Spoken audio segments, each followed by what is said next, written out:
Greetings everyone, this is Ehav, and I'm going to be talking today about Israeli national identity.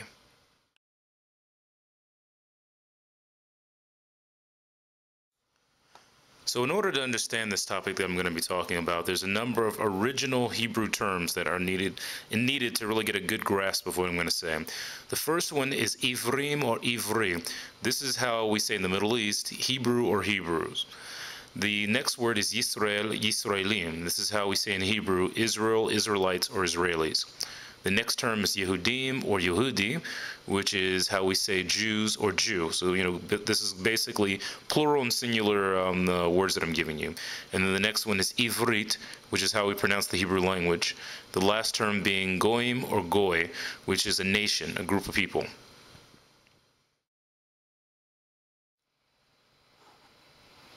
So you may wonder why these terms are important, the ones that I just mentioned.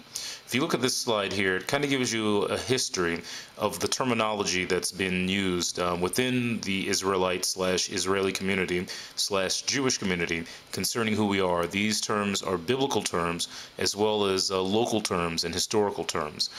This is extremely important when we start talking about the particular elements of what makes up the Israeli national identity, what has in the past made up the identity, what over time made up the identity, and how that affects us currently in terms of who is a Jew, who is an Israeli, and how did those identities come about. So let's start with the ancient sources. When we look at this map here, we're looking at an area of where were the initial wanderings/travels, adventures, if you will, of the Ivrim, which were the people I mentioned before, the Hebrew people. These people could have, were basically found throughout different parts of the Middle East in terms of Mesopotamia and Arabia.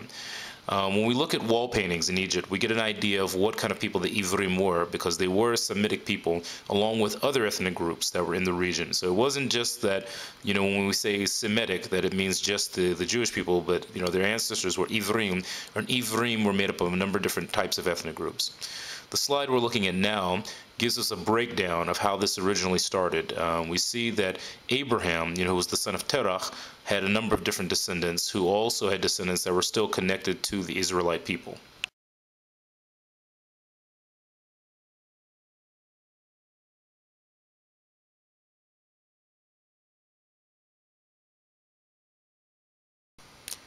So the beginning of the Israeli identity began with several major events, the first being the Exodus from Egypt, which is mentioned in the Bible, as well as the gathering at Mount Sinai, or Har Sinai as we say in Hebrew, which culminated in basically the belief that God gave the Torah to the people that were there. Now, what's interesting about this event is this is what we first begin to see starts the idea and the concept of having an Israeli identity. We see that there was a central place that, was basically a gathering place of the faith of Israel, as well as a destination, an eventual destination that would lead to the reclaiming of the land that Abraham had once owned, which was in the land of Canaan, which eventually became known as Yisrael. Yisrael initially was made up of 12 different tribal federations, but over time, that initial tribal federations formed themselves into a national unit. And when that national unit was formed, what we eventually see is the building of a temple that was in Jerusalem, which is the central place, the holiest site of all of the Israelite faith, the Israeli faith, as well as the, over time, the centrality of the Yehudi faith, So when we start talking about defining who were the various peoples or ethnic groups within this Israeli national identity, within this Israeli nationalist, if you will, movement, we have to go to the Torah, which are the 5 books of Moses, because this gives us the definitions of who made up this society. When we start looking at what these terminologies were, there are 4 basic overall terminologies which have, of course, subcurrents within them that we have to look at. The first group were the Kohanim. They were Israelite priests who were descended from Aaron, the brother of Moses, who was of the tribe of Levi. The Lewiim, who were the Israelite priests who were not descended from Aaron, but were also descendants of the tribe of Levi. The Israelim from the non-priestly tribes, which were 11 tribes, and Geirim, who were non-Israelites who converted to the Israelite faith.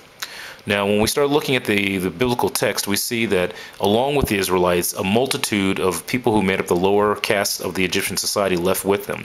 So what this means is that these people would have been Geirim. So over time, the Israelite society, the Israeli society, would have been made up of a mixture of people who eventually became one group of people in a national setting.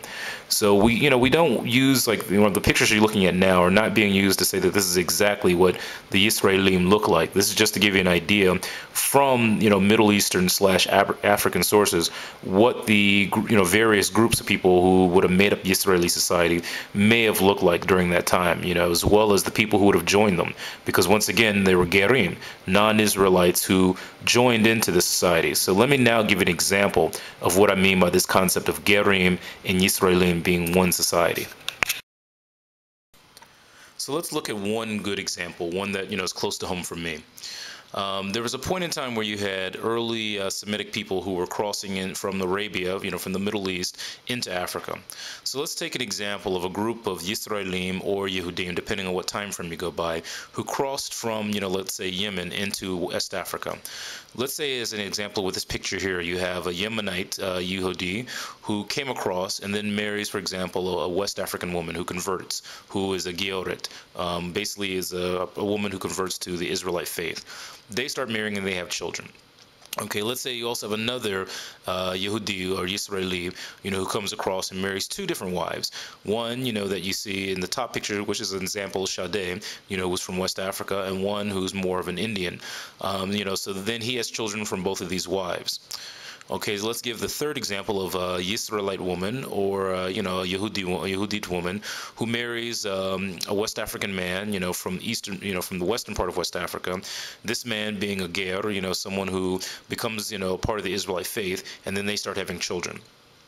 In situations like this, as you can see, you start to build up a community of people, a community of Yehudim or Yisraelim who are in a new location. They start to, form communities, they start to form synagogues, and over time, they have descendants, and their descendants are now a mix of those groups. So what this eventually created was basically a society of people who, when Israel was reformed, now were made up of a number of different ethnicities, still remaining and still maintaining that Israeli component, because of course that would have been, for many communities, the majority. But over time, they became known based upon the locations where they went, and they, took on certain cultural elements from those locations.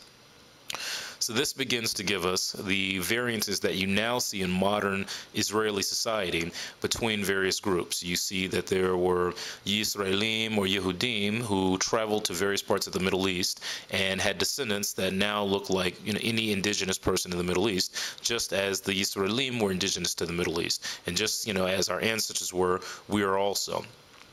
You also had a number of Yisraelim who went into Asia and, either married or converted people in those regions. And over time, those people, formed their own communities, and you had variances of culture. The same thing in Southern Arabia. You had people who joined, those communities. And, in some cases, you had whole entire groups of Yisraeli communities who basically made up the entire population of the Yehudim or the Yisraelim.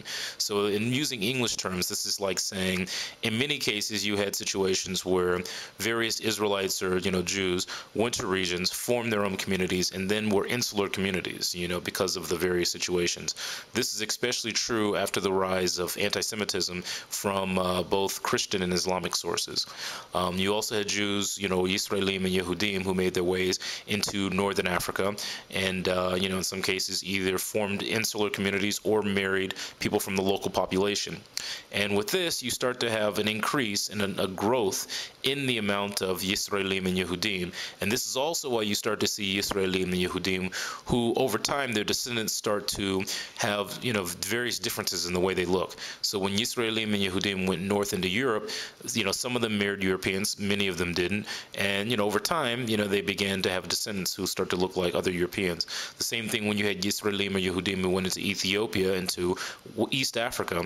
They, eventually converted or married those people there, and yet the same thing. And then you also have in the land of Israel a group of Yisraelim who split off from the original faith and became what's now known as the Samaritans. So this is a short, in a nutshell, concept of Israelite, Yisraeli, basically ethnicity.